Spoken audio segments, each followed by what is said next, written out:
अलमारूफ लोहा फाड़।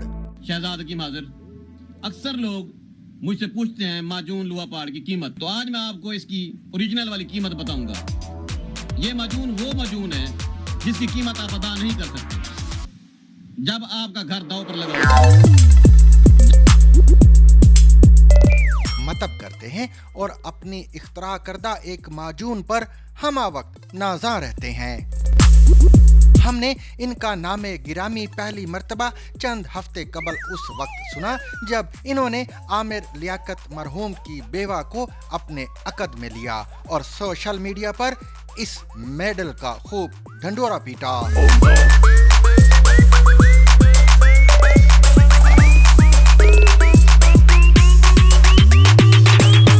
कुछ दिन तो वो सोशल मीडिया पर छाए रहे, इनके फॉलोअर्स और व्यूज बढ़ते रहे, लेकिन फिर इनके मेडल पर गर्द पड़ने लगी। नए बाजीगरों ने नए करतब पेश किए और हकीम साहब के व्यूज छट गए। हकीम साहब पारा सिफ्त सोशल मीडिया के मिजाज शनास हैं, सो वो बददिल नहीं हुए और अगले मौके के इंतजार में घात लगाकर बैठ गए। खुशकिस्मती से इन्हें ज्यादा इंतजार नहीं करना पड़ा। जेब से 1 लाख रुपए निकाले, अरशद को पेश किए, इसकी वीडियो बनाई और सोशल मीडिया पर डाल दी। अरशद नदीम पर करोड़ों रुपए बरस रहे थे, इनमें हकीम साहब का 1 लाख रुपया कहीं गुम सा हो गया। हकीम साहब की तसल्ली ना हो सकी, लेकिन इन्होंने हिम्मत नहीं हारी। अगले दिन इन्होंने अरशद नदीम से दरखास्त की कि वो 1 लाख रुपया इन्होंने अपने हमसाये से उधार लिए थे और मेहरबानी फरमाकर वो रकम इन्हें वापस कर दी जाए। अरशद नदीम खिलाड़ी से बात करूंगा जो 1 लाख रुपए रबड़ में बंधे हुए मैं आपको देकर आया था, वो मैं अपने हमसाये से उधार पकड़ के गया था ताकि आपके बल्ले बल्ले हो जाए। अब आपका खुद लग गया है, लिहाजा मेरे 1 लाख रुपए मुझे वापस दे दें। Thank you very much. इस दफा हकीम साहब ने फला पाई। सोशल मीडिया पर मजमा एक बार फिर इकट्ठा हो गया, व्यूज की बरसात हो गई। बादअज़ा हकीम साहब ने मीडिया बारे एक इंतहाई बलीग जुमला इरशाद फरमाया। कहने लगे, मुझे पैसे वापस नहीं लेने, मैंने ये चवल जान के मारी है क्योंकि चवल बिकती है। इसे कहते हैं दरिया को कूजे में बंद करना। ये सच है कि हम अहदे चवल में सांस ले रहे हैं। हम पानी से चलने वाली ख्याली गाड़ी बनाने वाले को साइंसदान समझते हैं और मुज़िका मिजाज मोटिवेशनल स्पीकर को रिफॉर्मर करार दे देते हैं। सोशल मीडिया पर जिहालत को हवा देने वाले अबू जहल उलमाए हक ठहराए गए हैं और टीवी स्क्रीनों पर चवल परवर असाब तज्जिया निगार की मसनद पर फरोकश दिखाई देते हैं।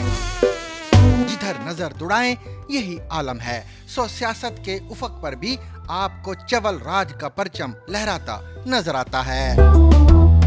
आजकल फैज हमीद बिक रहे हैं, सो हर हकीम अपनी माजून बेचने की कोशिश में है। इस मौजू का हक तो ये है कि बात इमरान खान से आगाज की जाए। इमरान से इसलिए कि उनका फैज हमीद से जो ताल्लुक था वो हमारी तारीख में किसी वजीर आजम और खुफिया एजेंसी के सरबराह के दरमियान नहीं रहा। उन्होंने मिलकर सियासत की, फिर मिलकर हुकूमत की और अब मिलजुल कर 10 साल मजीद हुकूमत करना चाह रहे थे। इमरान के मुस्तकबिल के मंसूबों के लिए फैज हमीद इतने अहम थे कि उनकी खातिर इमरान ने न सिर्फ बाजवा साहिब से लड़ाई की बल्कि इदारे की पूरी हाई कमांड को खफा कर दिया। इमरान फैज हमीद को चीफ बनाना चाहते थे, मगर चीफ बनने की शर्त थी कि अफसर ने कोर कमांड की हो और इमरान फैज को एजेंसी से कोर में ट्रांसफर भी नहीं करना चाहते थे, बल्कि इमरान की तजवीज थी कि एजेंसी को ही कोर डिक्लेयर करके ये शर्त पूरी कर ली जाए। पर परवीन शाकिर को याद करने का भला ये कौन सा वक्त है। बहरहाल फरमाती हैं, खुशबू कहीं न जाए ये इसरार है बहुत, और ये भी आरज़ू कि जरा जुल्फ खोलिए। अफसोस कि इदारा इमरान खान की इस शायराना सूरत हाल की दाद ना दे सका, और फिर जो हुआ सो हुआ। अब फैज हमीद की गिरफ्तारी पर हकीमुल हुक्मा ने इंतहाई मुकव्वी माजून पेश किया है। फरमाते हैं, फैज हमीद अगर 9 मई में मुलव्वस हैं तो पूरी तहकीकात होना चाहिए। क्या कहने मेरे भाई। फैज हमीद पर इल्जाम है कि उसने आपके साथ मिलकर आपके लिए अफवाज के अंदर और बाहर सड़कों पर एक साजिश के तहत 9 मई बर्पा किया था, और आप हैं कि ऐलान ला ताल्लुकी फरमा रहे हैं। फिर इमरान फरमाते हैं कि फैज हमीद को मेरे खिलाफ वादा माफ गवाह बनाया जा सकता है। वो कैसे? अगर फैज हमीद का रिटायरमेंट के बाद आपसे कोई ताल्लुक ही नहीं है और आपके जेल जाने के बाद तो बिल्कुल ही नहीं रहा होगा, तो फिर तो सिरे से कोई सबूत ही नहीं होगा, और अगर सबूत नहीं होगा तो आपको क्या खतरा है। खातिर जमा रखिए, अगर सनम जावेद से फवाद चौधरी तक किसी को झूठा वादा माफ गवाह नहीं बनाया जा सका तो lieutenant general retired Faiz Hamid को भी नहीं बनाया जा सकता। हाँ, अगर नाकाबिले तरदीद सबूत मौजूद हैं तो अलग बात है। इमरान खान साहब ने यह भी कहा कि उन पर मिलिट्री कोर्ट में मुकदमा चलाने की तैयारी हो रही है। ये कैसे हो सकता है? ये ठीक है कि अदालतें आप पर हद दर्जा मेहरबान हैं, ना सर देखती हैं, ना संग, ना दीवार और ना आईन, धड़ाधड़ आपके हक में फैसले देती हैं, मगर फिर भी हम किसी सिविलियन का केस मिलिट्री कोर्ट में चलाने की हिमायत नहीं कर सकते। लेकिन अगर आप और फैज हमीद वाकई 9 मई को फौज में बगावत और सड़कों पर खून खराबा करने का वाज़े मंसूबा रखते थे और इसके माकूल सबूत मौजूद हैं, तो फिर हम क्या कह सकते हैं।